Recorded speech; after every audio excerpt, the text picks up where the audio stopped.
Hello everyone and welcome. This is the Silent K and today we're going to be playing some MegaMek against Gribbly. We are doing a company versus company combined arms versus match on a rather large map. We are currently in the lobby. We are obviously bringing rather a lot of units between us. We're playing double blind. We are playing not only double blind, but we are playing dusk dawn visibility, so that recon will be an especially important element of this battle. Let's see. We do have, you'll see everyone here has one advantage, that is blind fighter, so that gunnery is not affected by the darkness, but we will have a maximum of 14 hexes of visibility. So you'll notice I've got some hovercraft for quick scouting, and I also am bringing 9 homebrew from scratch custom mechs, and hopefully those all load properly.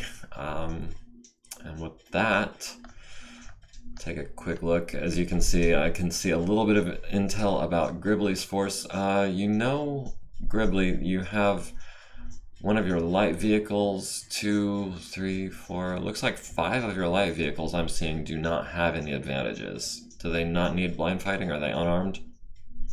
They look like troop transports. Yes. They're probably, are they 18 tons and 23 tons? It doesn't say. Okay. Yeah, they're unarmed. Yep. All I have is movement. They look like 12 18s with 35 points of armor, and oh, it is actually telling me that one of them has 3 medium lasers and a small. Oh wait, no. This pop-up is for one of my mechs. I don't know why it was showing me a pop-up for one of my units when I was hovering over yours, but yeah, no, I've got no information other than it's a light vehicle with a 4-5 pilot. Okay. Alright. Oh, Lark is in the chat. He says, well, hey there, folks. My god, Silent has turned into drywall. Oh, shoot. Yeah, I guess I wasn't planning on using the cam for that. Let me just... No pick. There we go. Yeah, because I wanted all of the real estate available going towards the match so that you guys can see everything that I see. It was a tough decision to make, but we're going to be playing, like I said, on a very big map. And I'm probably going to be zooming in and out periodically, so I don't want you guys to miss anything. I'm going to be using the whole screen, especially over here. So I am ready to go. We can start deploying whenever you're ready, Gribbly.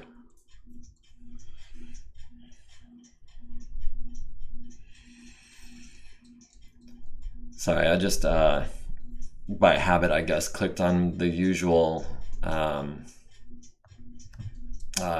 selection that I use for MegaMek, and by default the camera was on. So, yeah, had the camera pointed at the wall, which is where it points when I'm not streaming, because I'm kind of a technophobe sometimes. We have lost the initiative. Having my name written in red is gonna throw me off, I'm sure, because I'm used to looking for blue.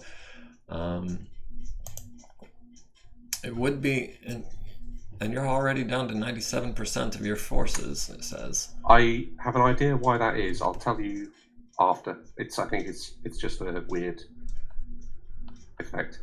Okay. It's nothing to worry about. Before we deploy, do you want to choose the primary and secondary objectives? Yes. So everyone can see them. them. We'll do the 2 primary ones first. Okay. So I picked mine. Okay, and I already know where I'm putting mine. Okay, so mine is going to be in hex. What is this? Is this 5826? 5826 is way over at the far right side of the map. Okay, this little light building that is conspicuously easy for me to get my forces to via this road. Yep.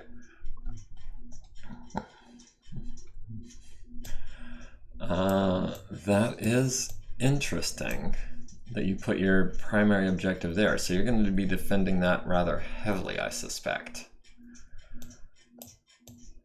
That is interesting because initially when we were discussing this map, I had selected the version of the bay that has the sandbar, and I was planning on using that as a sneak attack to come up here to, what is it, 5609 kind of area and setting my objective there. So I mean, this should have the sandbar, I think. it does, yes. But the thing is that I was planning on using that to cross the bay and flank you, but now your objective is on the side where I don't even need to cross the bay.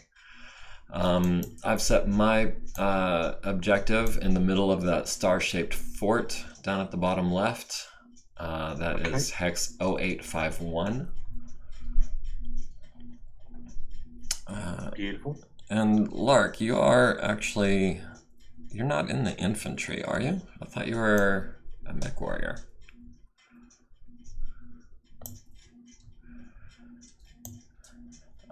So for my second objective, we're doing 2 objectives each in this battle, and we're each selecting one to defend on our own side of the map and one to try to attack on the opposite side of the map. We had discussed within, I think it was 20 hexes of the far map edge. I'm going to select, it looks like 2218, this building here next to the little lake.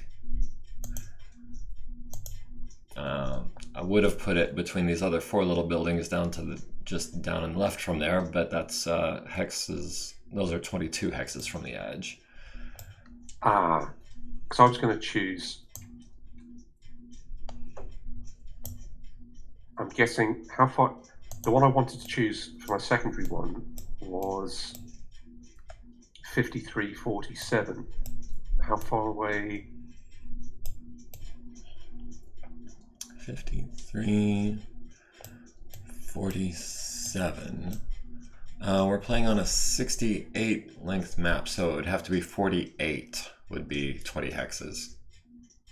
I mean, it's kind of arbitrary. If you want to put it in 5348, as long as you're in building 5347, you'll cap it. Oh, sorry, I meant 5347. Sorry, that was my mistake. I meant 47. So what did you say was the... would it normally be? The last 2 digits need to be 48 or higher. So you could come down south 1 hex from there and put it there.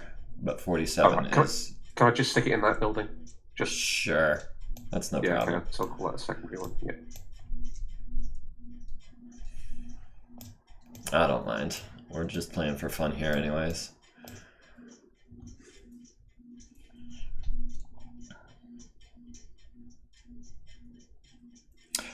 Okay.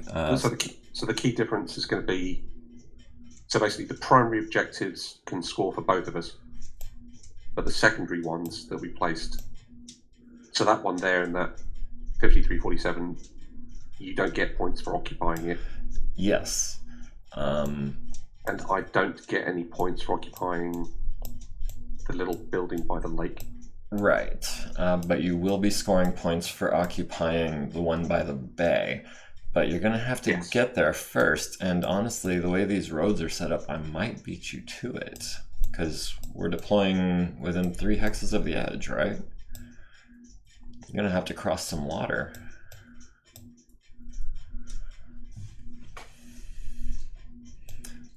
But then again, with hovercraft, I don't think that'll be an issue. Okay, so let's start to deploy then. Okay. So I've tried to remember where I was going to put things. Yeah, I kind of picked my forces independently of the map. I wasn't like when I picked hovercraft for my forces, I wasn't thinking, oh, I'll just skim along the water, you know. I had this fort in mind, but it's a little far for my infantry to get to in a hurry.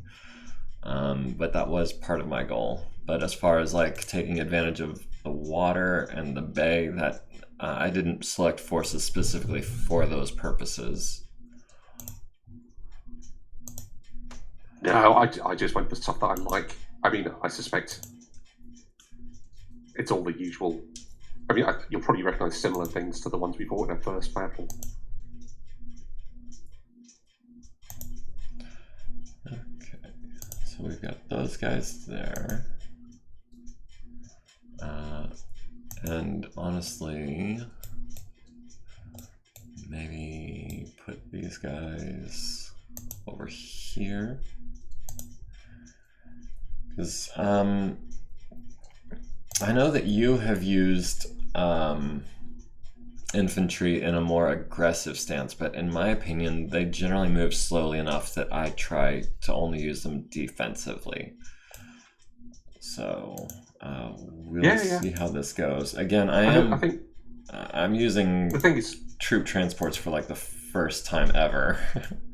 So we'll see how this goes. I mean, I try to use them like if I've got a long range force, they provide a tiny bit of extra short range. So if I can manage to deploy them close enough to where the fight's happening quickly enough, then it can sometimes work. But you're totally right. I mean, they are good defensively.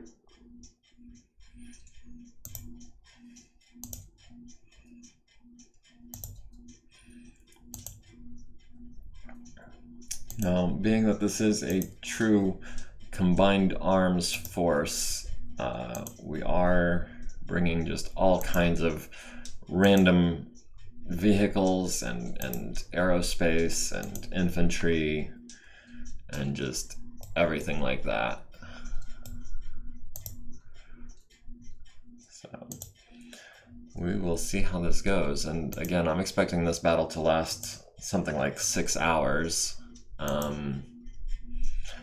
Gribbly thinks we'll knock it out in probably that much or less, if I recall, but I'm expecting this to be quite an endeavor. I think this is a good size. I mean, also it's 33% of the victory points for each objective. So, yeah, I think it should be okay. And if it, we can call the game at any point, and then we can always, based on what, this game, if we play another game of a similar size, we can always adjust, Lark wants to know if we've got a nuke or not. I will confirm right here and right now I did not bring a nuke. I did not bring a nuke. I also, if I'd found the points early enough, I would have squeezed in a submarine. That test one I was using, and that could have potentially had a nuke on, but I thought, well, I would have liked to have used it actually if I could have squeezed it in, but yeah, we'll definitely have a nuke for you at some point, Barak. At some point, sometime, but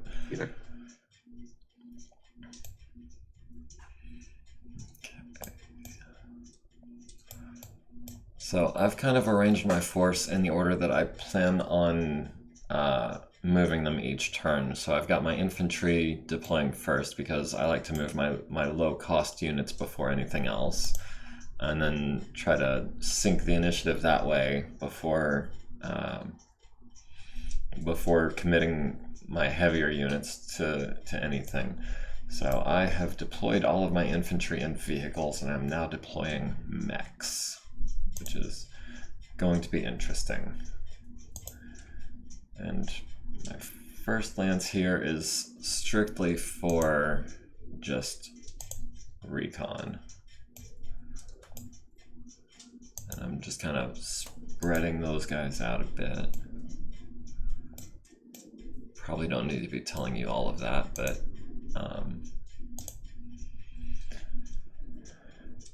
okay. No. That's what I'm trying to remember.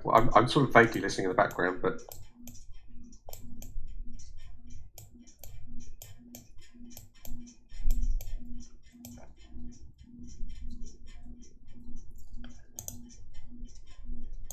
Sprinter there.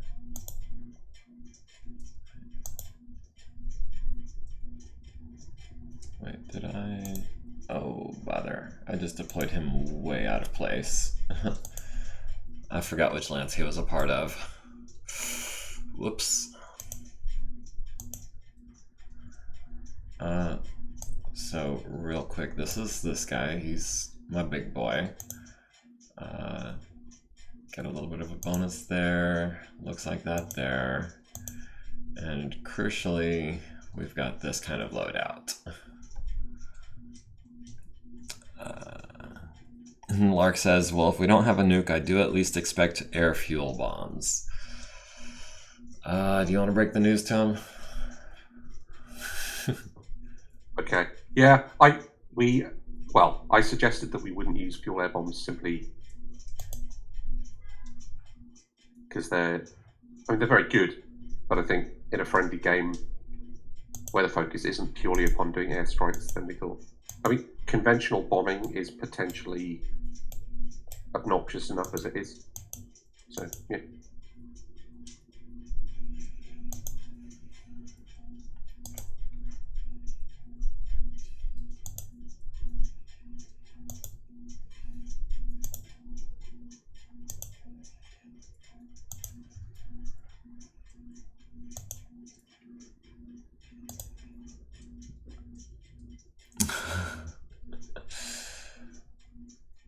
I just read Lark's latest comment. I don't suppose you're in the chat, Gribbly, keeping an eye on what's being said? Nope. Okay. Well, I wouldn't fault you if you were, but to answer Lark's comment, absolutely, yes. I'm fond of LRM5s, just generally speaking, because especially with double heat sinks, you get more bang for your buck than you do with any other kind of launcher.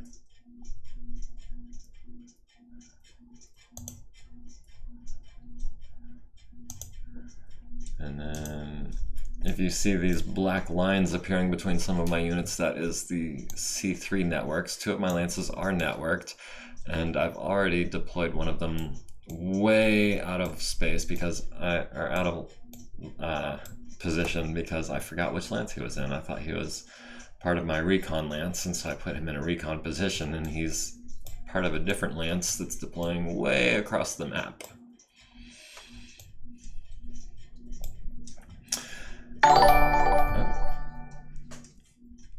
That was Rushnagar is now following. Thank you, Rushnagar. We appreciate your support. Glad to have you with us. So I think I'm deployed. I've still got a couple of mechs and my aerospace to do.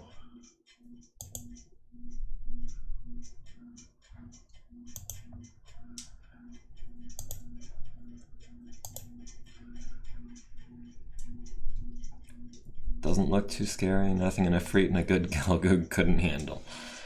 Lark trying to bring Gundam into Battletech some more. Alright. Well, I think we've said before that, a 2v1 or a 3v0 or, any kind of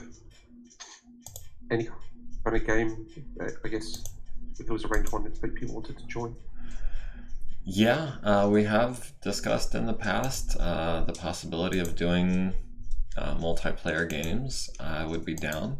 We would just have to find a time when we could schedule it.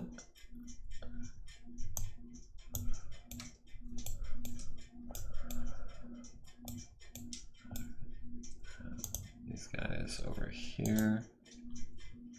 Mobile says 6v6 brawl.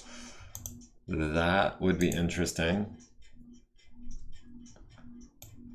Well, 3v3 sounds good. Well, unless did he mean 6v6 as in free for all, or did he mean total of 12 players? I think he means 12 total players. It says 6v6, so I'm guessing that's okay. 6 players on each team. All right. Okay. Well, yeah, that'd be cool. So we have lost the initiative for round 1, and it's still showing you as 3% down, which is fine by me.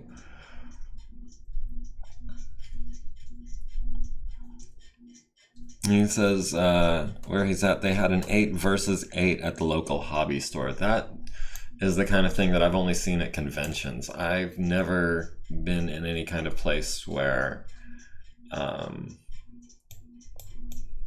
there was that much going on as far as like BattleTech players.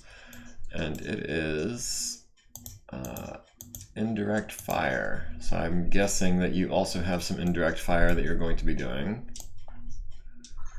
It looks like it's... I will be, but I think it's alternating. I've already got a sensor return. Spontaneous. I already have 4 sensor returns. I do not know how my sensors are reaching 60 some odd hexes away. But I'm assuming that those are not mechs, because... Yeah, I'm assuming that I'm picking up 6. No, 8. I'm guessing those are all aerospace. Yeah, that sounds right. Deployed in 4 2 ships. Guard the wingman. Yeah, I did mine in pairs. Let's see if we can't figure out where we're going to be in a couple of turns. We're going to put some there.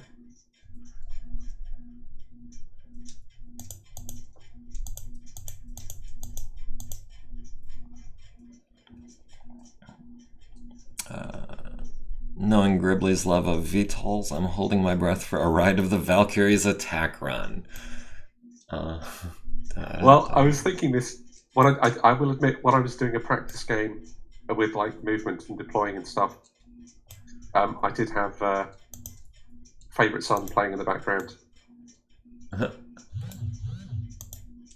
I do like some of the Vietnam era music playing when I'm using VTOLs. Yeah, I mean, it's a meme for a reason. It plays well, I think. I mean, it's also good music. I mean, well, I'm not denying that Jimi either, Hendrix, obviously. Yeah.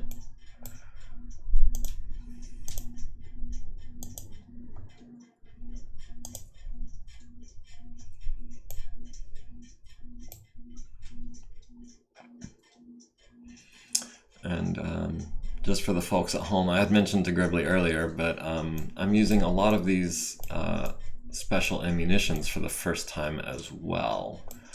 So this is going to be a very interesting, very learning experience game for me.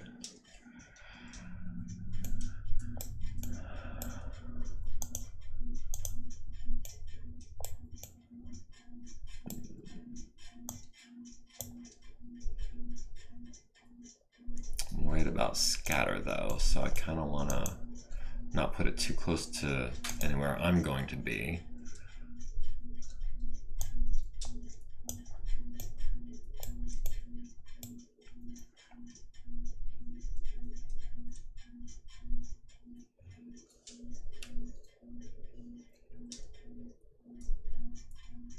Okay, to answer Lark's question, FASTCAM stands for Field Artillery Scatterable Munitions. It's or Scatterable Minefield. So that's what's going on there. And then that's... Yeah, I remember you mentioned that before, and that's exactly what I was doing. Oh, are you laying minefields as well? Gribbly saw it on screen because I was selecting my munitions. So cards on the table there. No, I think you mentioned it last time. I think when we were first discussing the game, when we were talking about some of the munitions, and you said I can't remember if we were talking about availability. And one of the first things you said was, "Does that include Thunder munitions?" So I thought, right, okay, I know what's coming. Yes, absolutely. So yeah. I think they're called Thunder when they're LRMs, but when it's artillery, it's FASTCAM. Yes, yeah. It's all the same sort of thing, yeah. This guy's good. I'm guessing here.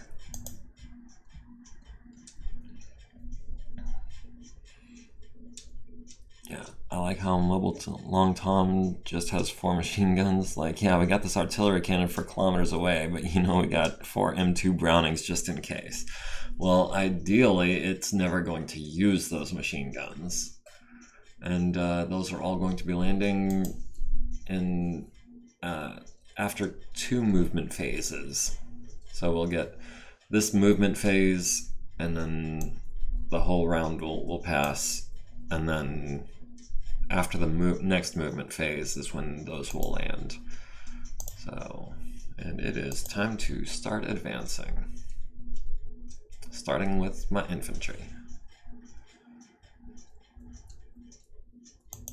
It's saying it's still my turn, but okay, there it goes.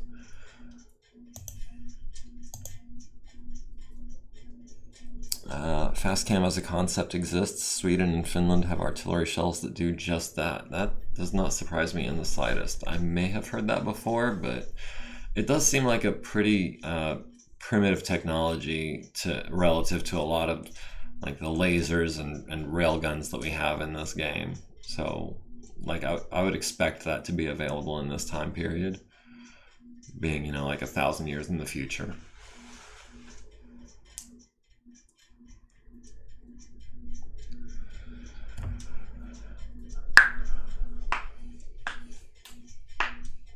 I didn't know that it was only Sweden and Finland.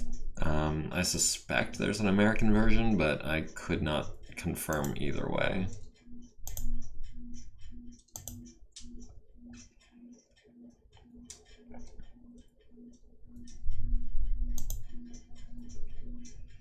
Okay, so the aerospace is going to be moving after everything else. So those radar blips are not going to go anywhere for the time being. Meanwhile, kind of moving up here into position. It's going to be a few turns.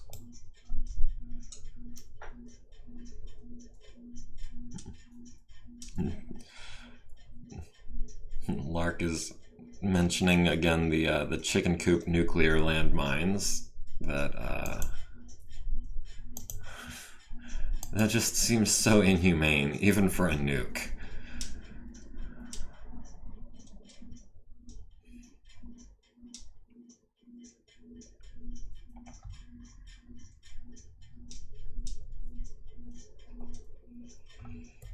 So if I'm not mistaken, I'm bringing a handful more units than you are. I think the count was 55 versus 44. I think I might have 45 units. Yeah. So it's kind of similar. I did add a couple extra units since then as well. So there will be a couple of these times where I will be moving 2 to your 1. It just won't be like every time. Like right now. Or no. Okay. Let me... These guys, I know exactly where they're moving to. The Draconis will never find out unless their Beagle probes somehow pick up the chickens. I mean... Seems to... A Beagle probe is designed to pick up scents, just like a real Beagle.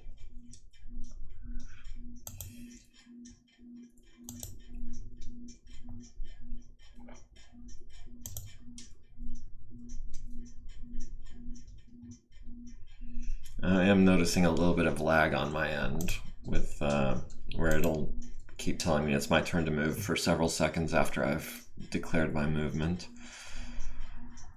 So I don't know if you're getting that too. I don't know if it's because we're using such a big map or if it's just something I hadn't really noticed in our previous games. It's the Java code thinking. Yeah, it's thinking hard. I'm thinking I can probably turn the AC back on here in a little bit because it's starting to heat up the house. I'm pretty sure that people play considerably larger games than this in MegaMek.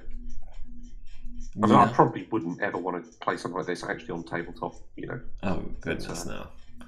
I have heard of people doing like battalion on battalion battles, but that was in that specific example, they were using Princess against herself just to simulate. Gun. Yeah. I find that, I mean, I've tried that once, or something close to that once, and I found that at that kind of scale, as soon as you start to get close to the enemy, you've got so many mechs firing, even if you've got a bunch of mechs only hitting on 11s and 12s, you'll just kill 2 or 3 mechs a turn anyway. I don't think, if you can do battalion versus battalion, it's probably better to do it with like Alpha Strike or something, or whatever it's called. Yeah, Lark says this skill is when you break out the mech force rules, the 15mm. Yeah, exactly. Yeah, definitely. I don't know. I just like the crunch that you get from classic BattleTech. This laser hit, it did this much damage to this location. It did these crits, rather than, oh, you hit, you did 4 points of damage, you knocked out some armor. It just, yeah. I like the granularity. And oh yeah, but I think this is like company v company with support like this. This is probably my favorite kind of scale in BattleTech. But if it was triple this, if it was battalion, yeah, I wouldn't triple this game size. I don't think. I've never tried quite that big before though.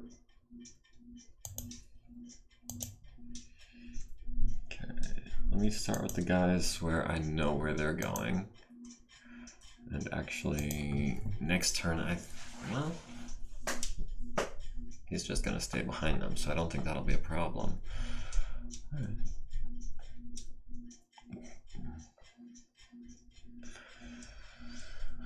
Lark says, I'm preaching to the choir. He can't stand simplified tech such as Alpha Strike. And I appreciate that. I do.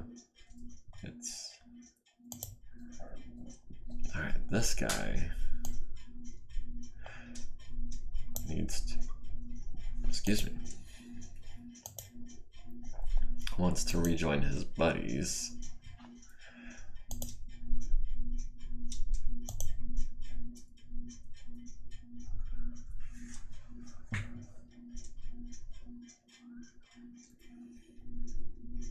We got any radar blips yet? No, nothing. It keeps prompting me to move these guys, and I don't think I'm quite ready yet. I'm gonna hold on to them for a little bit.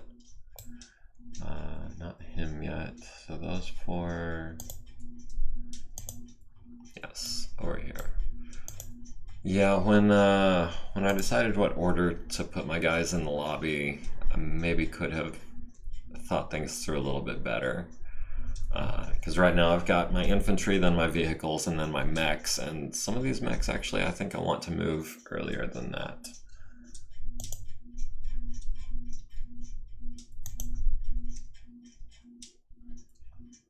I think the up and down buttons on the unit, the right hand side, are kind of useful. Yeah, I've been using those. They're easier to see, but they're like, okay. I wish they would actually make those a little bit bigger, because it can be a little finicky to click on exactly the button that you were looking for.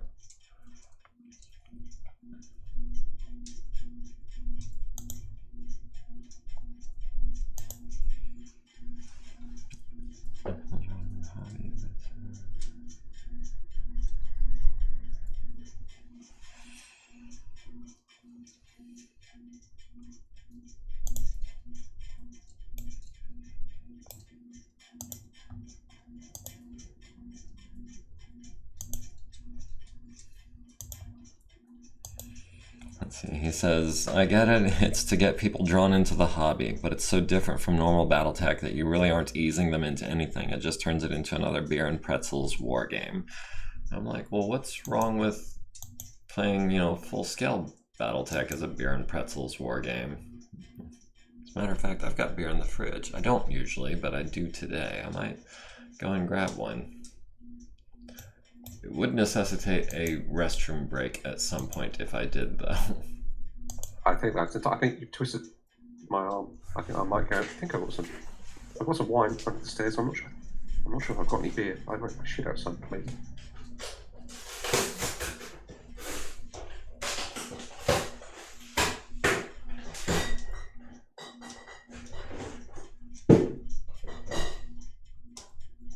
So everything's going pretty well so far. It seems like only 2 of my helicopters I forgot to put them at altitude before I started, so I had to take them off. Well, as long as it was, I mean, if that, better a VTOL than than a fighter. yeah, I'm pretty sure that by default in the lobby, it sticks them at altitude 5. Otherwise, I definitely would have made that mistake. Yeah, I did notice in the lobby all of my stuff was at altitude 5.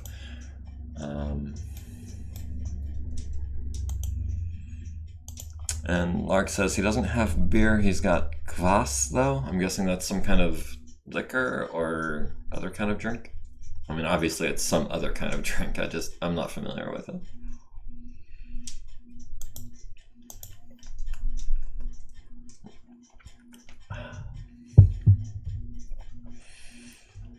Also, I hope I'm pronouncing that right. It's Kvass.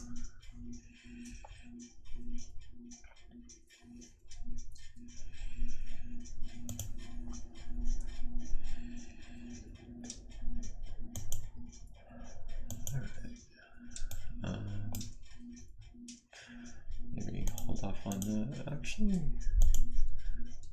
Yeah, it's time to start sending out the scouts in earnest.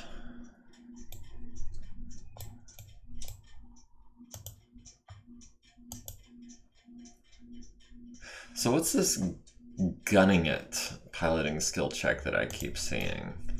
Does that have to do with pavement? So one of the things in the default rules, there's not many things that require ground vehicle piloting checks except for skidding on pavement.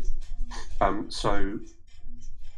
also, what that is the optional rule from TAC Ops, where if a vehicle is stationary, if they want to go from stationary to flank, they have to make from 0 to maximum speed all at once. So like burning out. Check. Yeah. So if you were already, if you've moved this turn, next turn you can go up flank and you won't have to do that. Okay. I've also got the rule turned on so that you can't combine forward movement and reverse for vehicles in the same movement phase, I think. Okay. So it makes ground vehicles, even if they're fast, like slightly less flexible with movement compared to mechs, which I don't mind personally. The gunning it rule, I definitely agree with that, because I mean you can't just go from. Well, I mean, I guess most ground vehicles are able to reach their top speed in around 10 seconds or less. Maybe not combat vehicles, but at least like civilian vehicles. Like, I think my car can do it in 10 or 12 seconds, but it doesn't get its full movement over the course of that 10 or 12 second period. So it stands to reason that you'd have to make a piloting check to get your full top speed movement on your first turn of moving.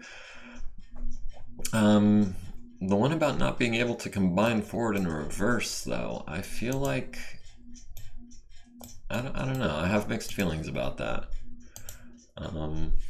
Okay. I'm not raising an objection. I think it's that. It's the reverse movement. I think it's that. I'll look it up in a second, but I'll check exactly what it says. And just finish this, and I'll do that.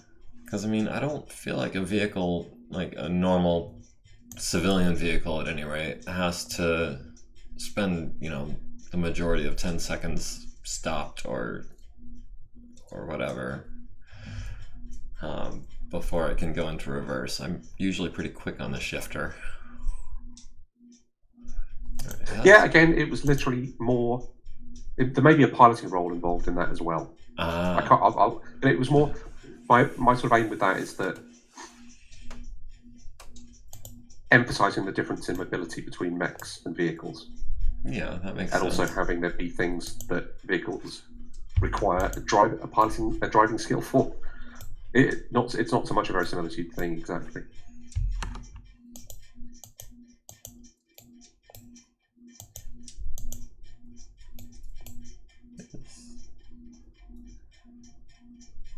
Interesting.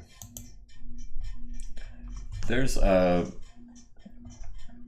a rough patch in hex 5955. Under the water, I presume. It's depth 1 water. My hovercraft skimming across the surface of the water has to pay an extra movement point for that hex. I think that might be a bug. Yeah, there are a few. It's like what I was saying about when you're walking under the ice, and then you fall over and you have to, that there are definitely a few little quirks. I mean, MegaMek is absolutely wonderful for what it does, and there are a few little things like that. But yeah, I'll quite happily forgive it for that. I mean, for what it is absolutely amazing. This game is incredibly complicated, especially with all of the optional rules that are enabled. And yeah, if we were playing on a tabletop, I'd be like, no, I'm not paying an extra movement point to enter that hex, but we're not, and I'm grateful that we're not. Alright, so scouts doesn't look like they've picked up anything yet, so I can still move relatively freely, I think. Okay, real quick, how does... Okay. And I wonder, would that have the same... Yes, it does.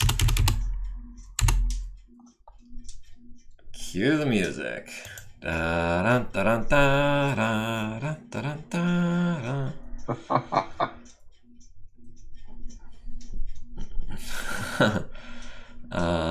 So Lark says that kvass is a traditional and very popular Slavic drink made of fruit and fermented rye bread. So kind of like a wine mixed with a beer kind of thing, because wine is made with a fruit and beer can be made, I think, with something similar to rye. He also made the comment, crawling up the battlefield in 3060 with my Ford Pinto Technical.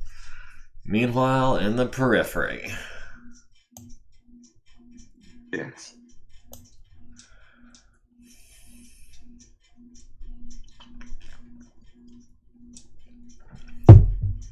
Yes, I am a fan of a couple of the periphery factions as well. So I always feel like pains to point out that a lot of that, if you read between the lines, and certainly from some of the stuff in the periphery sourcebook and stuff, a lot of the things the Innisphere thinks about the periphery is just outdated misconceptions from the Age of War. Like, for example, like the Magistracy of Canopus has got some of the most advanced medical technology in the entire Innisphere. I mean, almost certainly not as good as like on Terra during the height of the Star League, or maybe some of the capital planets, but it is mentioned that people travel there for medical care sometimes. Not just for the cat girls. Yeah.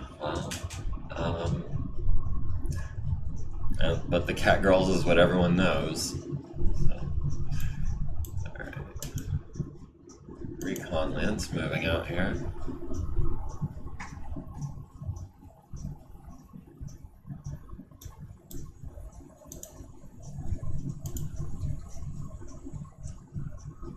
I just realized, what is... Okay, 110 on the bridges.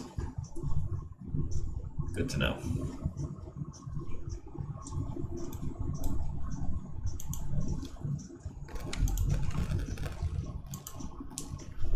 One thing to bear in mind, if you go through a hex which has got a bridge over it and it's one level higher, it might give you some problems going through that hex. If you check out the movement and change the what is it called? Climb mode, I think. That's the one, climb mode. Yeah, you've got it. You already know. Yeah, cool. Yeah. To go over versus under things. I just realized that I had moved a mech across a bridge, and I didn't realize, I wasn't sure if it was a strong enough bridge to hold my mech. Yeah.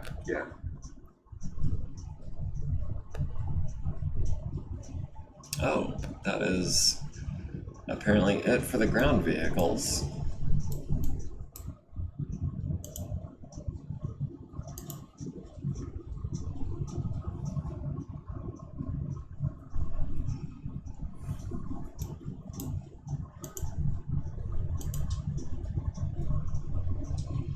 Now, you had said during the planning sessions that aerospace fighters are only able to locate units that they fly directly over. Is that correct? Ground units, yeah.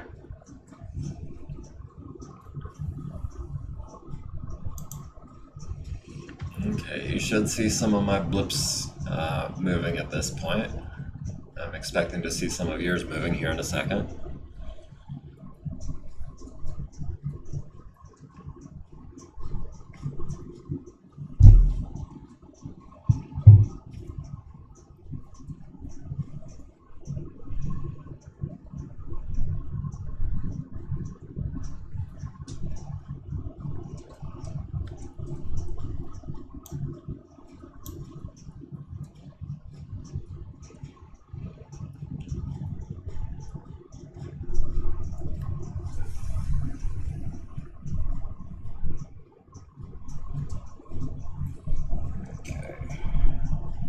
If that's true, then my fighters aren't going to be much good for recon. It's mostly going to be air superiority, which they are not really geared for at all. These are not air superiority fighters. These are mainly light scouts. So we will see how this goes. I mean, they're not completely defenseless, but I just didn't want to. Still do like air-to-ground strikes and stuff as well. Yeah, but I don't think any of them has anything bigger than a medium laser.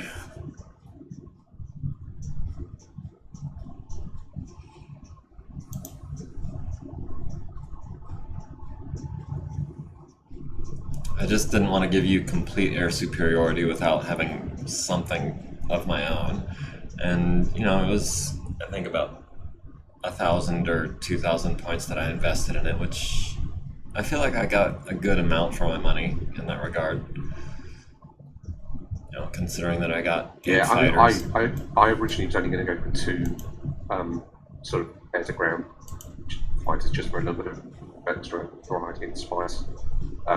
You had mentioned that you were going to use a lot more fighters, so I did add a couple of very cheap fighters as well, which I don't know, I have to work out how they work.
Yeah, with the size of this map, it's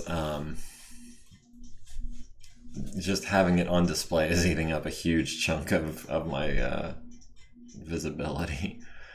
So I'm having to like adjust that in and out to, or you know, up and down mode to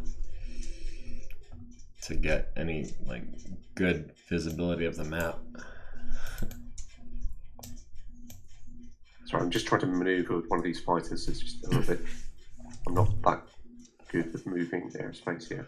Yeah, I'd say we're probably on about even footing then, because I know how to accelerate and vaguely how to turn and fire, but as far as like special maneuvers, there's people who have those charts memorized. I am not one of them.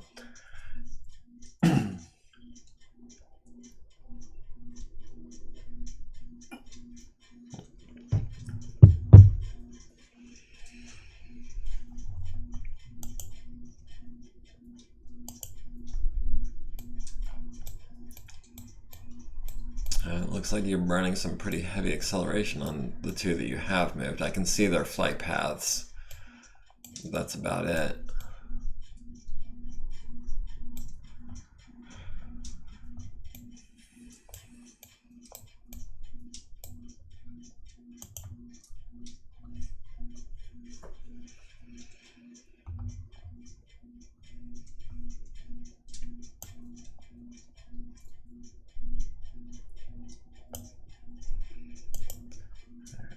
This guy.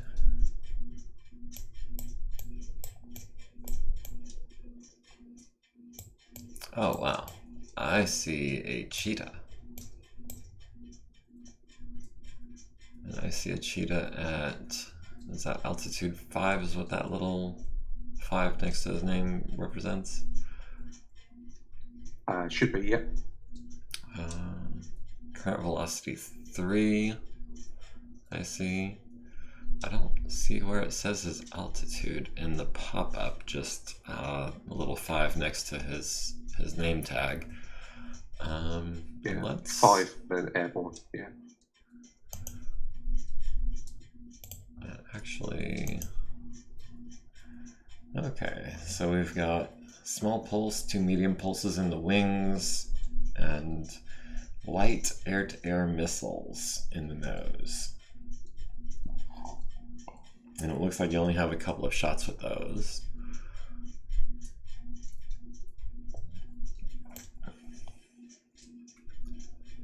Well,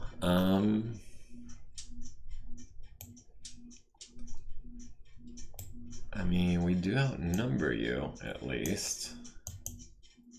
Ooh, you've got so much armor relative to mine, though. Might be time to call in some reinforcements. Alright, we're gonna try something a little gutsy and see how this goes.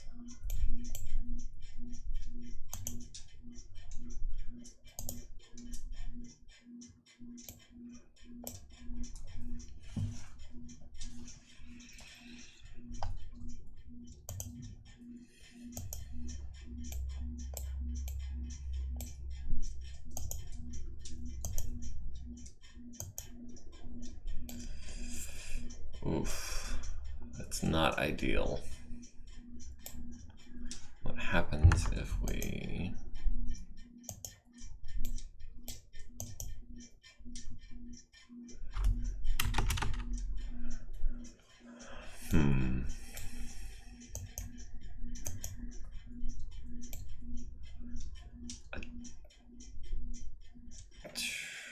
I don't know how this is going to work, but I'm going to try it anyways.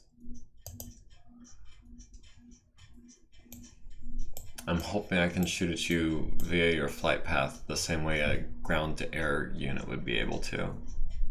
I don't think you can with an airborne unit. Okay, well... The flight path is only for air to ground, I believe. And that was a mistake, but it wasn't a bad one, because the thrush, which I'm sure you can see now, the thrush only has 2 medium pulse lasers, 1 in each wing, so if I hadn't accelerated, I'd only be able to hit you with 1 of them. And you have enough armor that I don't think that would have been a huge deal, so it's a sacrifice I was willing to make to test the theory.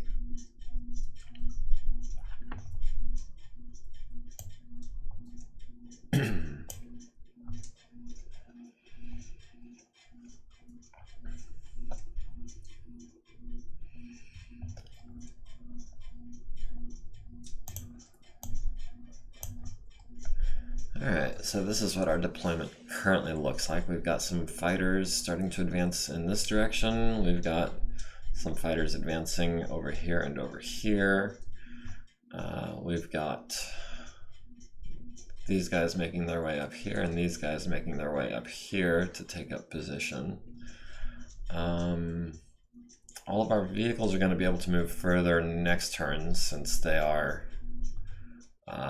only moving at their cruising speed this turn. So, alright, everyone succeeded on those rolls. Some of them by greater variance than others.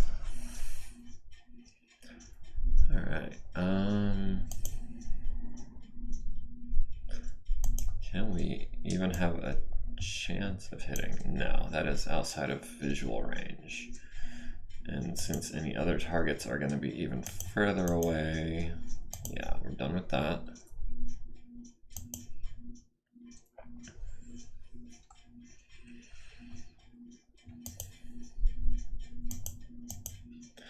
Yep, looks like everyone is out of visual range.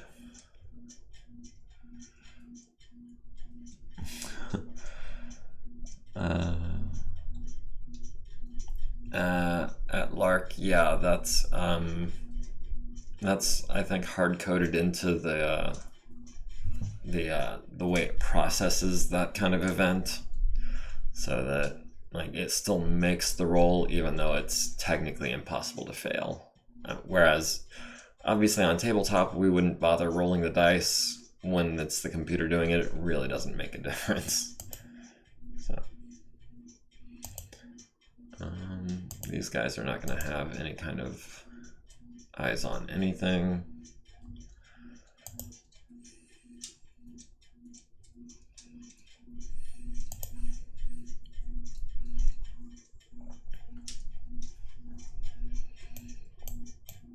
Yeah, these guys likewise are not going to have anything in range.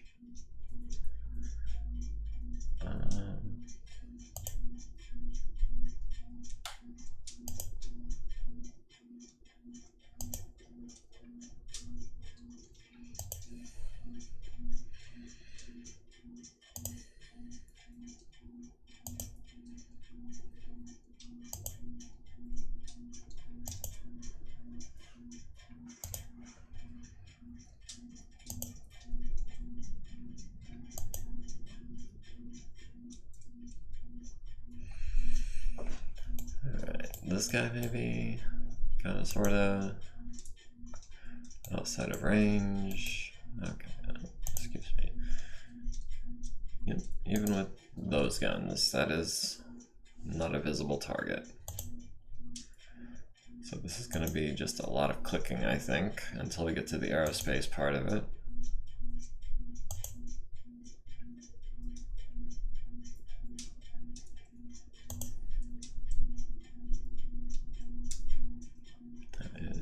Who is that? Oh, that's this guy over here. Obviously nothing. Never mind the fact that it doesn't even have guns. Purely a recon unit.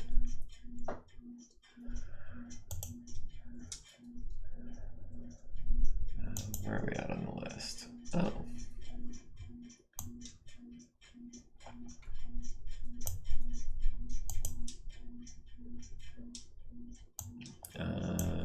Yes. So, outside of visual range. Not an arc. Well, that's different.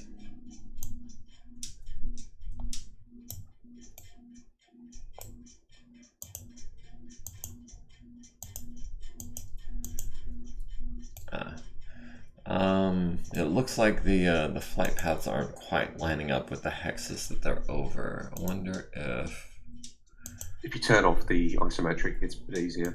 Yeah, that does line up now. I just like the isometric. I like the way that it gives the battlefield a more visual, easily readable cue.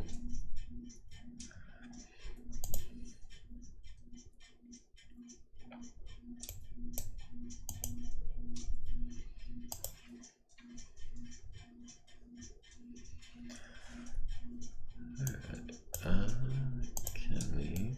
Not an arc. Not an arc. these guys are not in view. What else have we got? Yeah, it's just those two and those two. So, no, the thrush has definitely not got a target.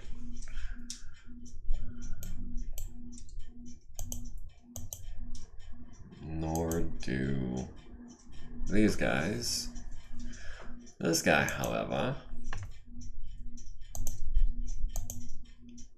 taking a shot on 5s.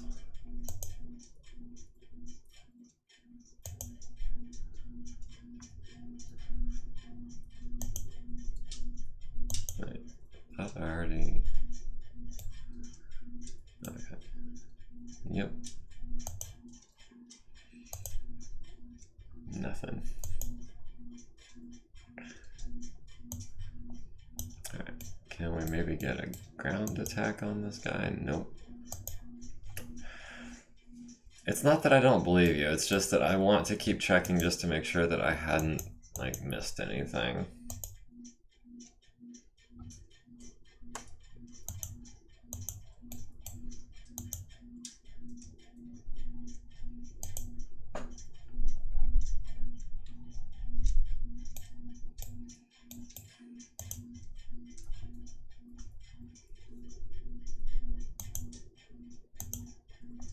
And also, like, I am spending a little bit extra time on some things, trying to make sure that I've got them set up, like putting the weapons in the right order and whatnot.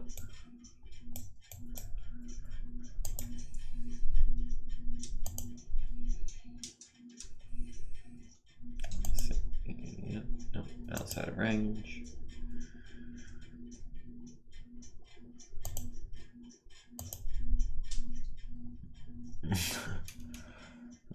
Mark is mentioning that the Ace Combat music should be playing right now, and while it sounds like it would be, I never actually played that game, so I don't know the music in question, but I imagine it's highly appropriate to the situation.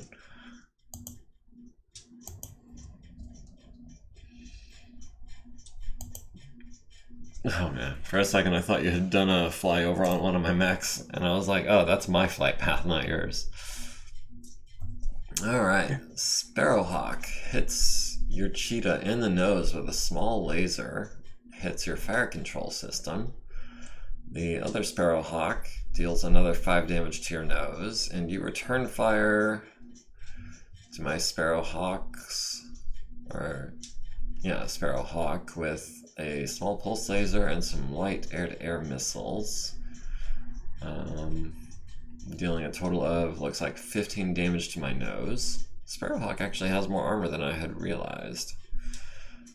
And then Cheetah number 2 firing at Sparrowhawk number 2, hitting the right wing, hitting the aft, knocking me possibly out of control, and damaging my avionics system, and injuring my pilot. So that did not go well for my Sparrowhawk.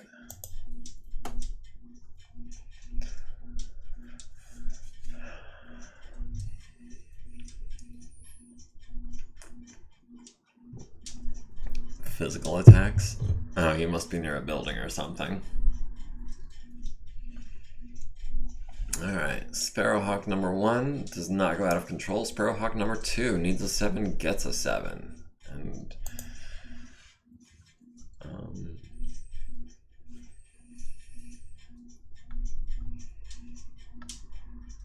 I was hoping to bring one of those down. Oh well, never mind.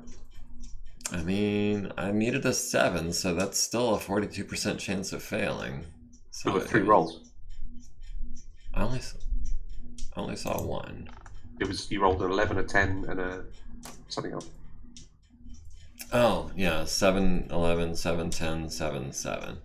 I guess it was just the third one that stuck out visibly because it was a longer sentence. We've lost initiative again, so that's cool.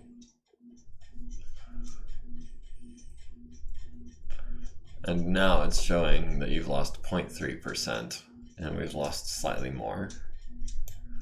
Right. Indirect attacks. Oh, wow. um, What? I'm just looking at the hexes from, what is this, 1619 down to 2626. That is a lot of minefields, and those are all, it looks like, 30-point minefields, which are... Yeah, that's a lot of red on the map right there. Yeah, that was the... See, that's why you'll see my points value has gone back up to full, because when you're carrying bombs, it reduces your speed. And it looks like when it estimates your battle value for the fighters carrying the bombs, when their speed is reduced, it reduces their battle value, which is a bit silly. And now I've dropped the bombs and they're back up to full speed. They're... I see. You So know, it looks like...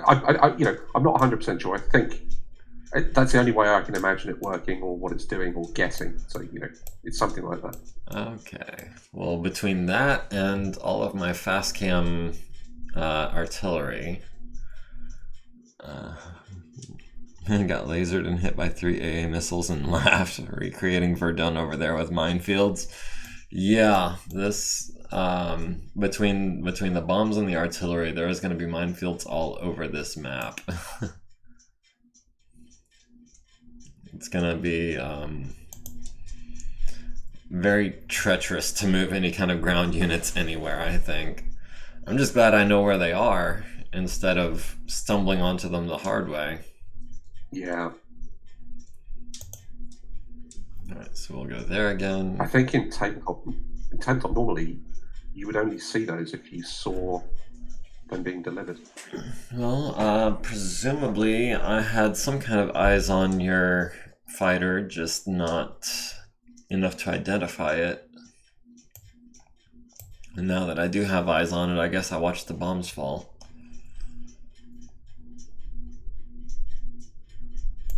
Alright. So, artillery. Alright. Yeah, let's go ahead and just... Well, where else do we want to put these? I have no idea where your ground units currently are, but I've got an idea where I think they're heading.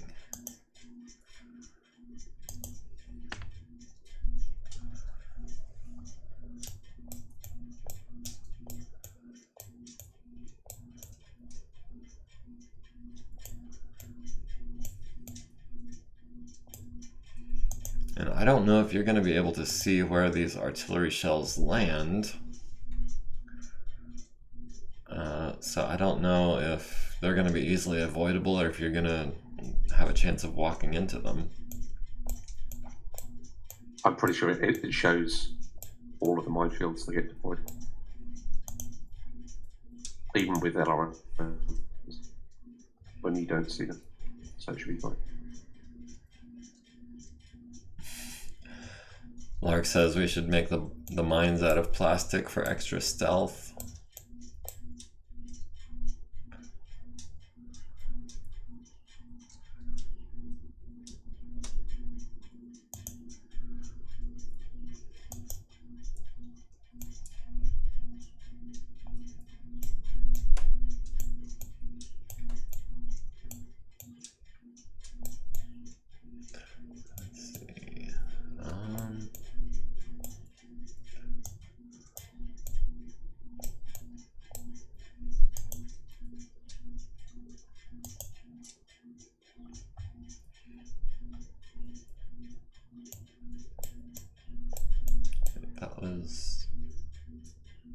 Was that? I don't think that was the right thing I did. Let me see here. Double check, compare. Okay, maybe it was, maybe it wasn't. Either way, we're going here with this one. It'd be a silly place to put a regular round if I didn't have the right ammo selected.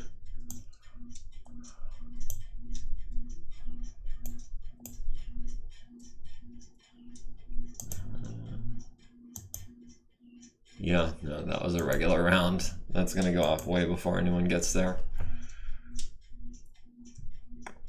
Which, for those at home, that is a joke. Plastic landmines are in fact a violation of the Geneva Conventions on indetectable, non-remote detonated munitions.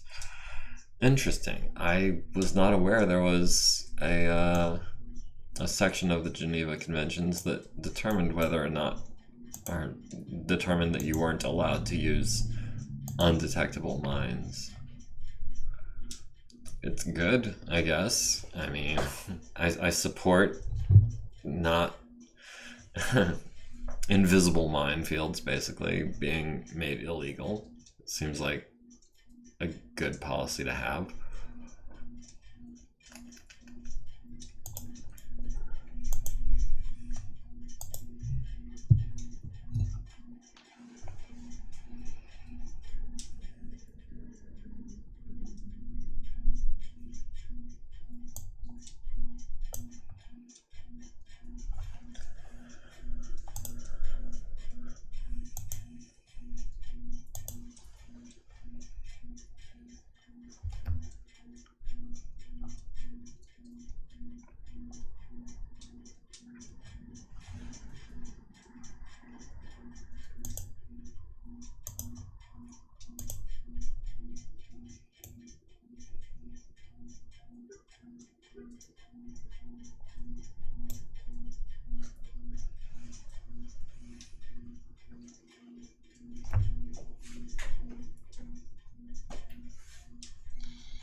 Pretty good for a document first made that tell nations to stop dunking their musket balls in poop to give enemy soldiers they shot sepsis. Wait, Geneva was written during the time of musket balls? I did not realize it was anything like that kind of old. I thought it was like from the 60s maybe.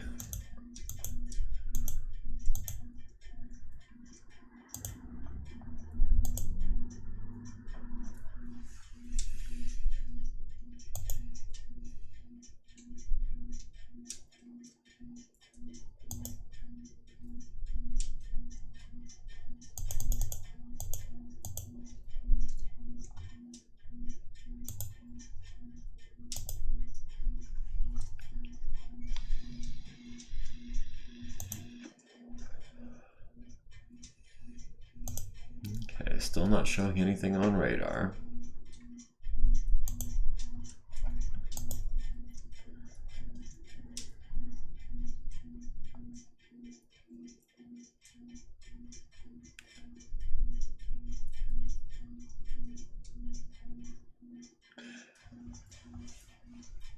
And these guys are just gonna hide out.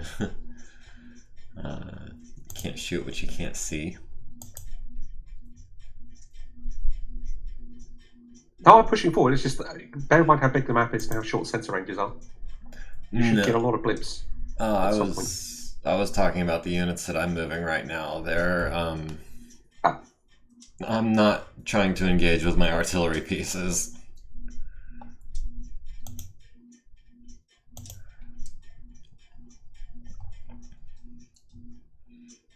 So I'm not so much worried about them being evasive or anything. They're just kind of trying to stay out of the fight, honestly.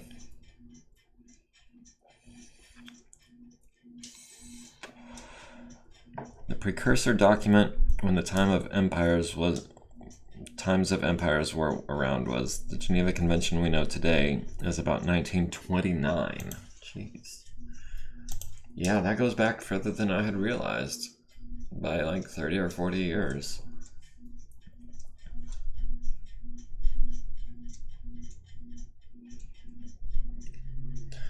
But I mean, it's good that we have agreed rules of warfare to keep things from being too inhumane.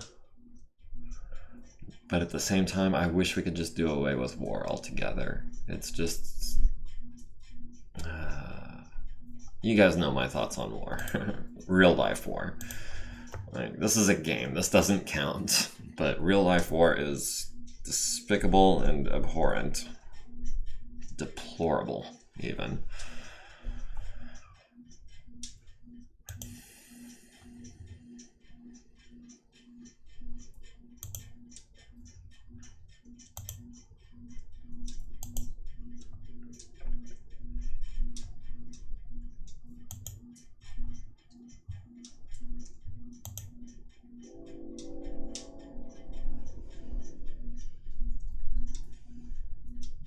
This doesn't count yet, says Rushnagar.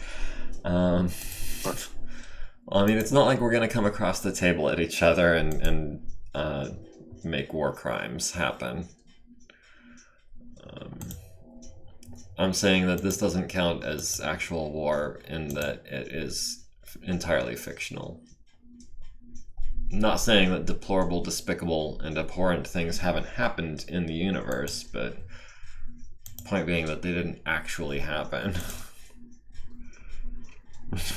Lark says, not with that attitude. Well, it doesn't help that our tables are some 1,000 or 2,000 miles apart from each other. So he can come at me if he wants, but I'll have like a day or two to prepare at best. All right. I'm just happy to have the game. I'm enjoying it. You know, I like playing BattleTech, and it's nice to have a decent game. Yeah.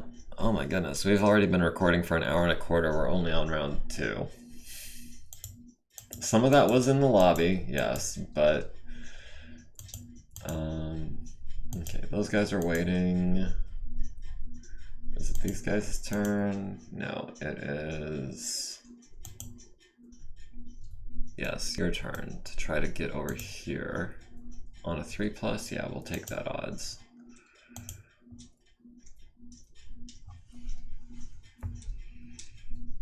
Trying to shorten that line as much as possible. It's still halfway across the map. More than half. That's still the 39 column. Oop.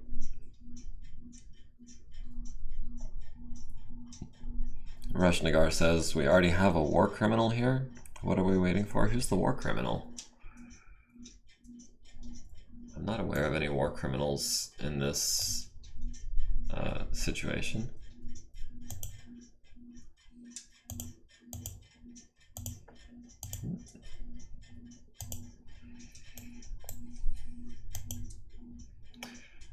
Yeah, I think I maybe need to trade places with these guys.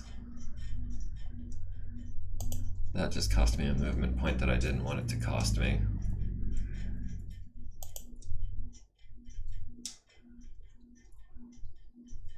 Lark says, isn't everyone a war criminal in BattleTech? Technically, no.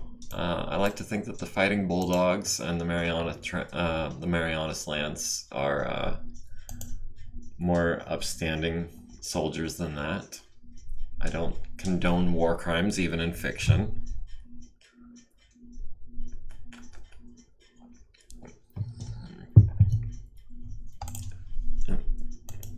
You may notice that even my fictional units abstain from employing flamers and the like.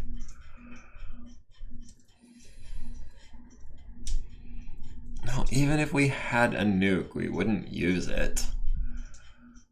If anything, we would maybe like set it up as like a booby trap in case anyone ever killed all of us and tried to take over our base. And at that point, if I had a nuke, I would definitely use it, because I'd just love to drop it on that crossroads where all the trees are, because nukes are fantastic for clearing terrain and trees. They're brilliant. Obviously, that's not their primary thing, but it's kind of it's nice for, you know, changing the battlefield. You know.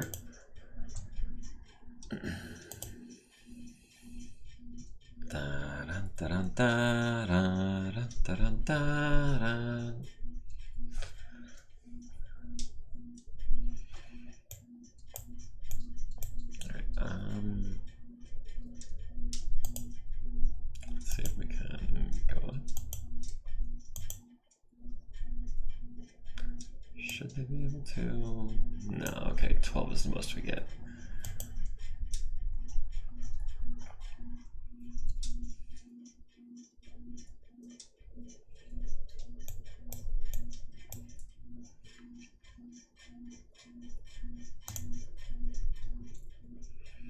Yeah, so far radar is still only showing your aerospace assets, but I also haven't started moving my hovers yet, so we'll see about that here in a minute. Yeah.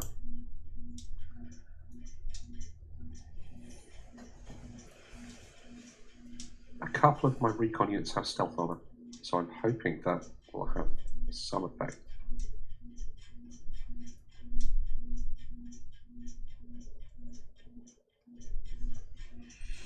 And the chat is over here discussing man-portable incendiary weapons in the Geneva Conventions. I will let them continue to do that.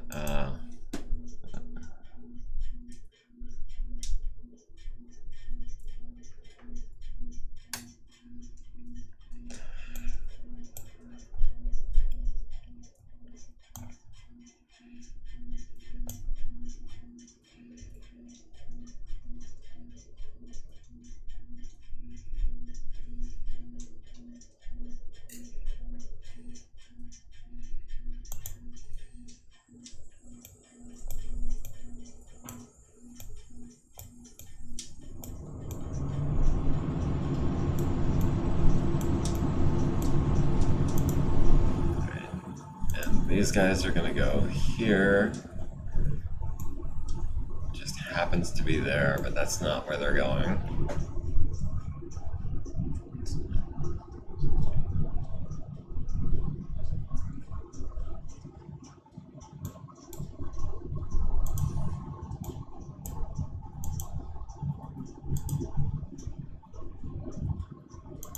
Okay, we're starting to advance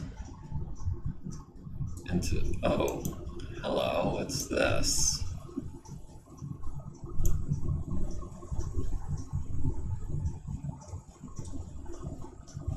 We have eyes on the enemy. Of course, that means you've got eyes on me as well. I wish it would tell me who exactly was spotting him, instead of just seen by fighting bulldogs. Yes, I know the fighting bulldogs can see him. I want to know who can see him.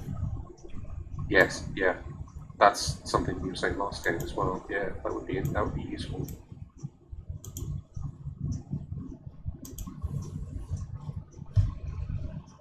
And that is something that, like, if we were playing on an actual tabletop, that would be a lot easier to determine.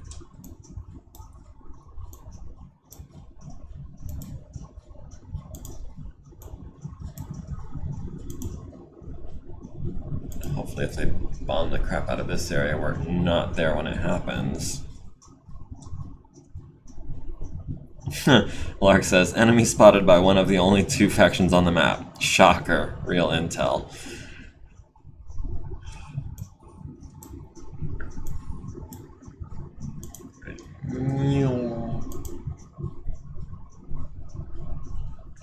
Alright, hovercraft are up to full speed.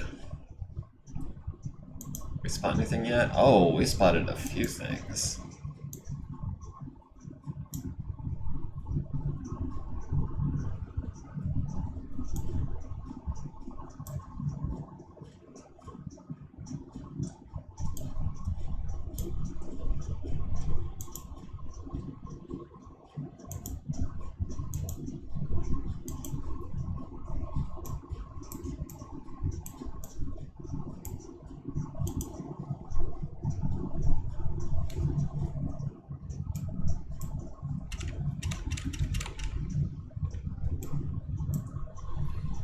Oh, I see. I need... There we go. I was just crossing under a bridge, and apparently the default mode is to try to go over it, and the unit was not capable of going over a bridge of that height. So I had to switch climb modes to go under the bridge. Yeah, this is a really good map. I mean, a really good combination of smaller maps. So, yeah, the guy who's on the Battle Deck Discord who does some of these maps, he does some really nice ones, and this is a really nice combination.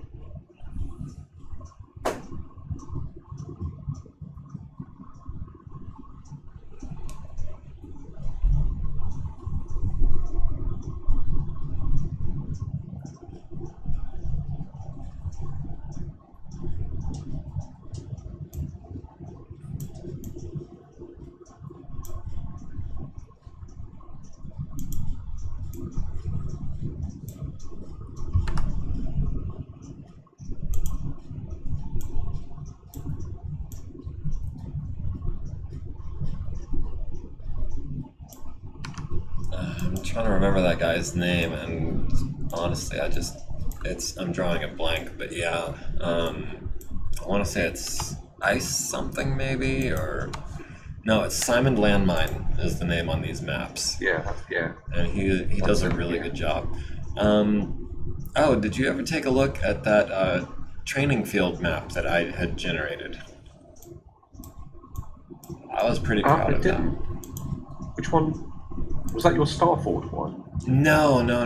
I had posted in Discord a map about that was designed for basically like a basic training kind of scenario. It starts off with basically an open field, and then it transitions into pavement, and then it has sections for different elevations and different kinds of terrain. Ah, okay. And then there's a section where you're supposed to have the trainee stand in a particular spot to explain firing arcs, and there's like different elevations for testing out melee attacks. And then there's, at the very north end, there's kind of a randomly generated woods and water kind of patch for like a live fire exercise kind of training thing. Cool.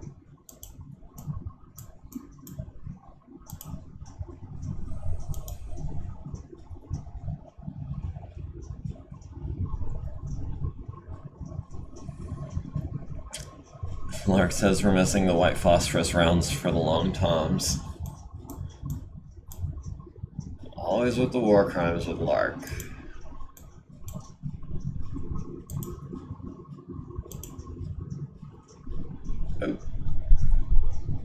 Oh, we've got a side slip.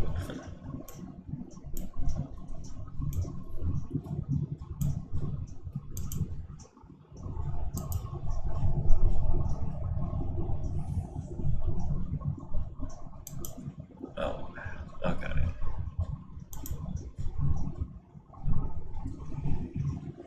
So this is interesting. We're starting to get some enemy contacts. We've got 4 fighters and 3 VTOLs in sight.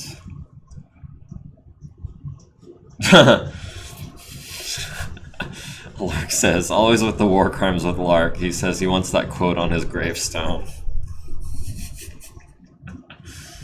I would not want that quote on my gravestone, but if you do, I mean, I would offer to finance it.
Alright, we've still got about 30 minutes left in this recording session, and that's longer than I want to wait, so I'm going to take a real quick restroom break as soon as I move this one dude. Yeah, okay.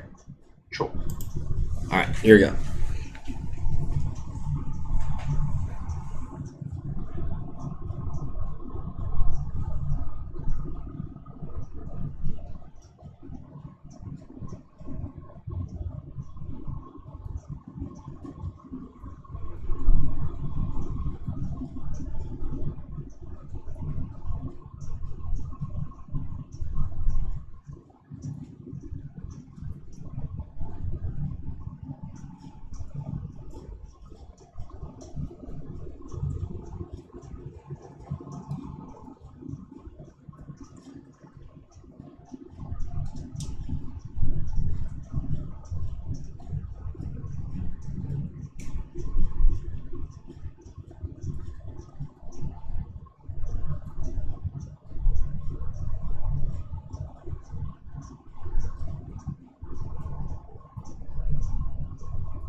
Okay.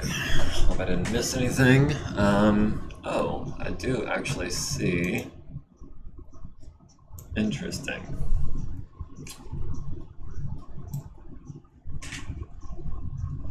It's either that or the gravestone being a statue of myself with a platypus tucked under one arm as I sip on a Dr. Pepper. HBS tonight. You trying to make me freak out? HBS is on Fridays. It's Sunday.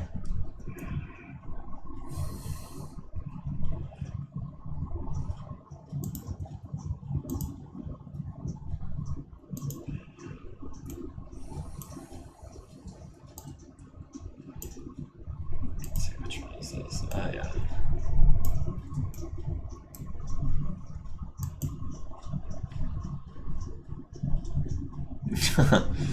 Yeah, says the bonus stream is messing with his sense of time. So why a platypus? I mean, the Dr. Pepper I can understand, but why a platypus?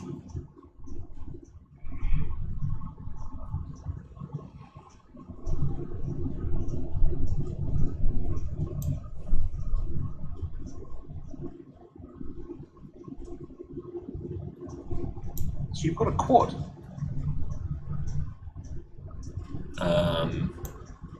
Maybe. Where do you see a The quad? Foxtrot 40. Yes, the Foxtrot is a quad. Just trying to remember where he is. And I will also tell you that's not the only quad that I have.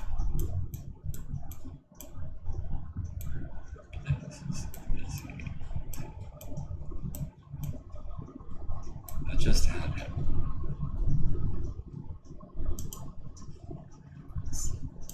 Bird. Okay.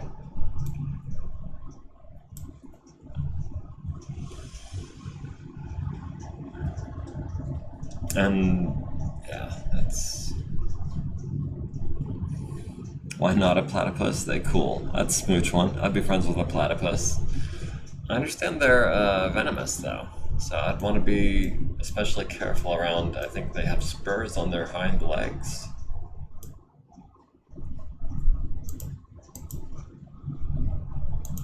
Oh, now we're doing aerospace. Alright, so I think maybe we go, let's see, 5, 10, 15, 16 is 1.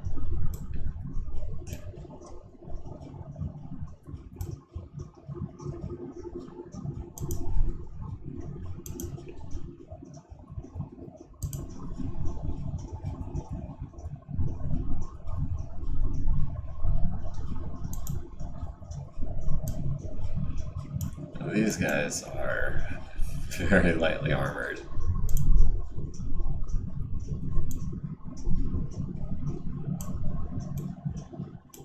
Oh, man. There we go. Okay. Just barely was able to pull that one out.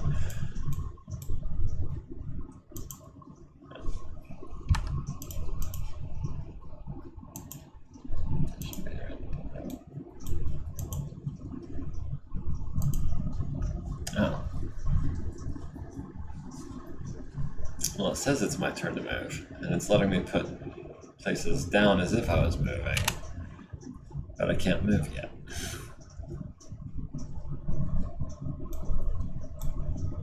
Have you moved as many X's as you need to move? Yeah. I'm right at the end of my movement. I accelerated and I laid out my path, and usually it'll let me click move even with the last hexes highlighted, with the numbers darkened, but the move button is just not responding. Let me try a different unit.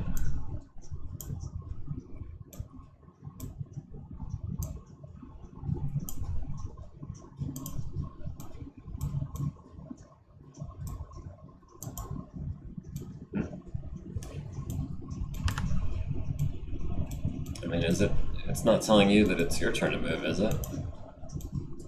No.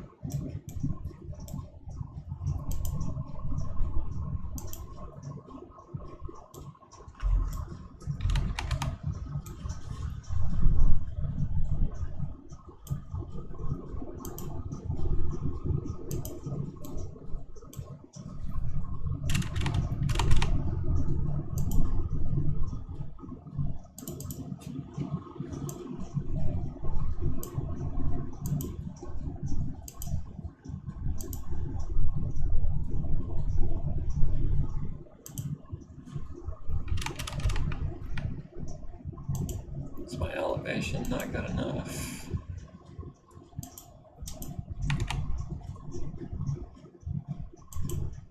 Is it working?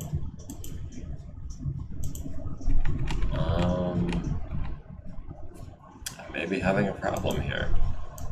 It's not letting me finalize my movement. If you press escape and just go to the next unit and just move it in a straight line, there's a highlight and move button.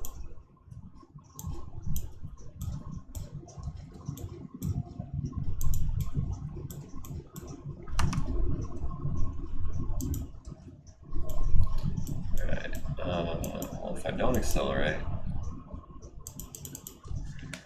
Yeah, I'm starting to think maybe I've run out of memory or something. Because it's just flat out not letting me... It's letting me plan a path, but it's not letting me finalize it. And that appears to be for all of my units, I think. Okay, disconnect and reconnect. Let me just try one more guy. No? Yeah. Alright, so you said... Well, let me save So locally just close first. Mega. Yeah, just close MegaMek and then just reconnect. I'm just gonna save it locally first. Okay.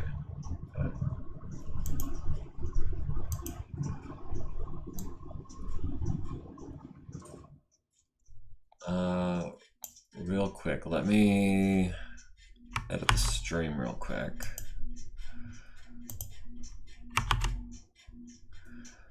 Okay, that way they're not seeing your IP address. Connect, okay, okay.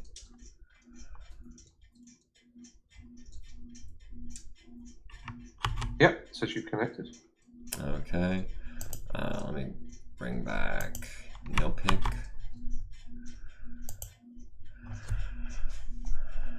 All right, okay.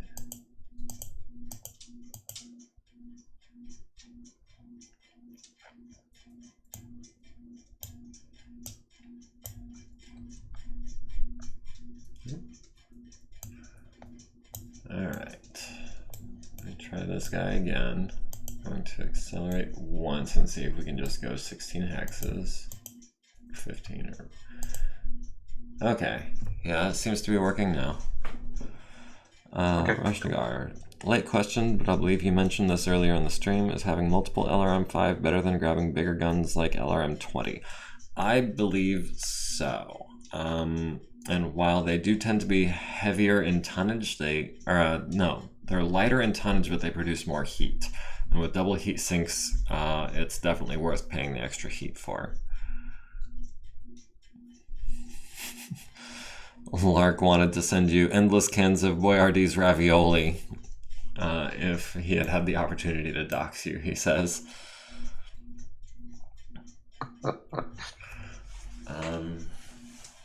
But yeah, LRMs generally weigh 2 tons per 5 launchers, the exception being the 10. Well, the 10 and the 20 are a little bit more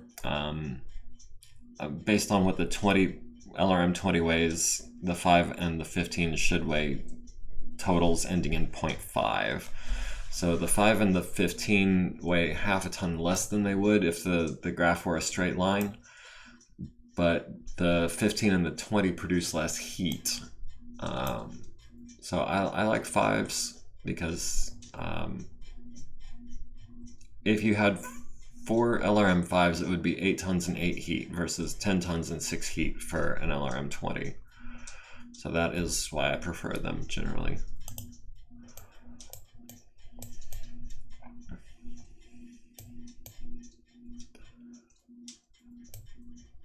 Right, where are we going with this guy? Actually,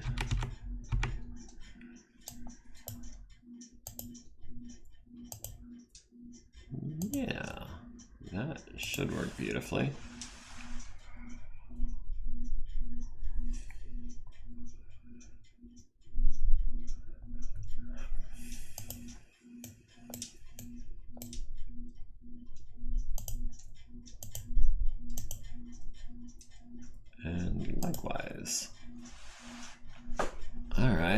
so we've got some air superiority challenges going on here.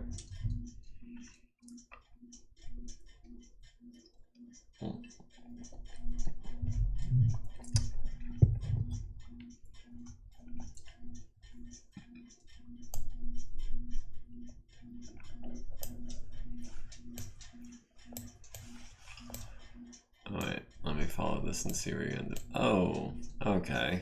So you're going for side shots on my guys. Let's see if I can't counteract that. Oh, that's lovely. We may not have the armor or the guns, but we have the numbers.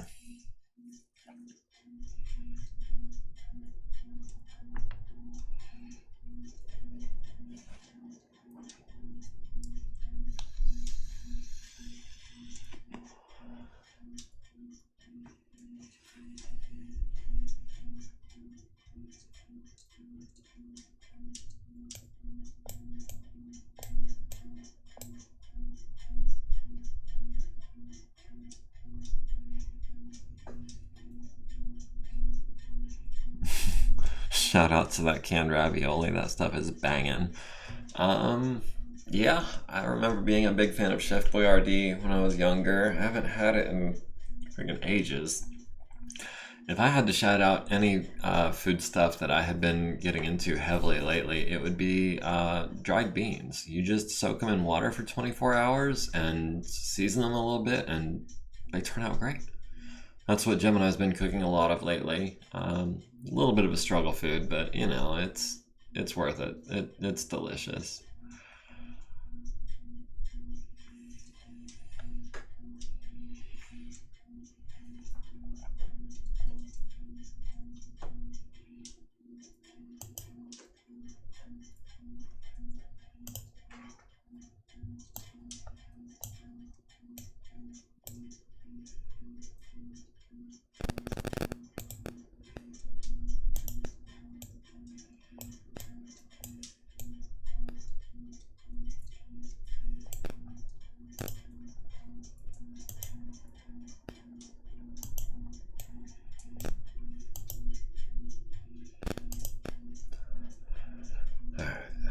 Sorry, I didn't. It took me a second to decide which unit to move next and how. Sure. Yeah.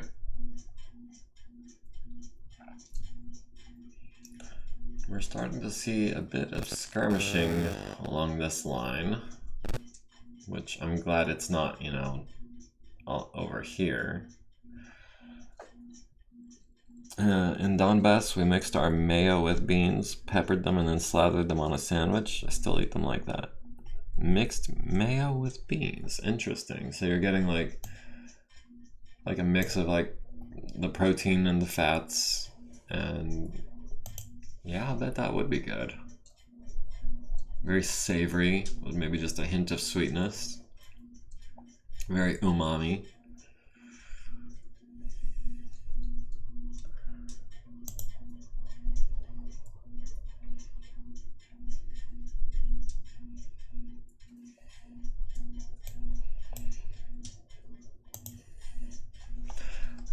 This map is going to start getting very cluttered very soon, I think.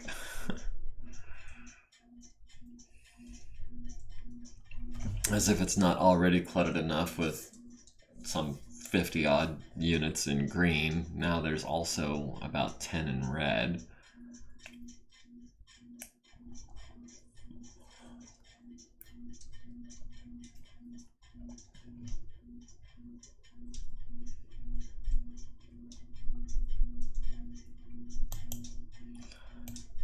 So now the Reaver's a 100-tonner, isn't it? Yep. So yeah, that guy is... We're not going to have much of a chance of shooting him down, I think. Either one of them.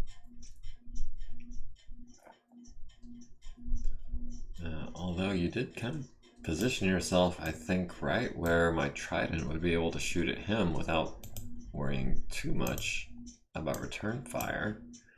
Unless... Yeah, I don't see anything in your aft.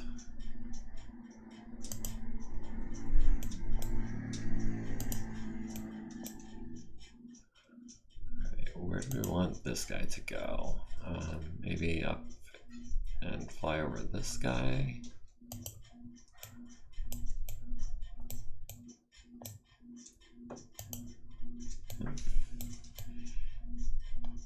Yeah, sure, we'll do something like that for now.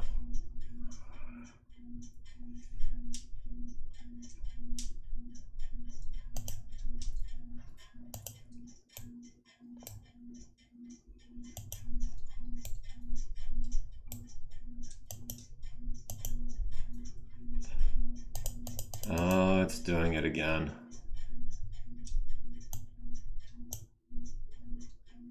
It's not letting me move my other Sparrowhawk.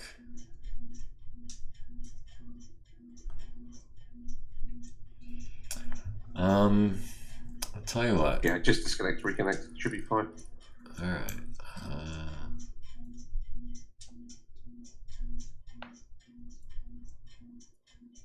Oh, I think I might know what the problem is. I think I may have run out of drive space because it's not accepting my save file either. All right. How about we maybe call it just a little bit short of 2 hours? You want to convene, or you want to call it here and reconvene in maybe like 15-20 minutes? Yeah, or like 5-10 minutes. 5-10 minutes. All right, that's enough time for a cigarette and a quick snack. Potty break for Cool. anyone who needs one. All right, we'll be back at about 2:30, folks. Thanks for joining us, and we'll see you then. Sorry for the technical issues.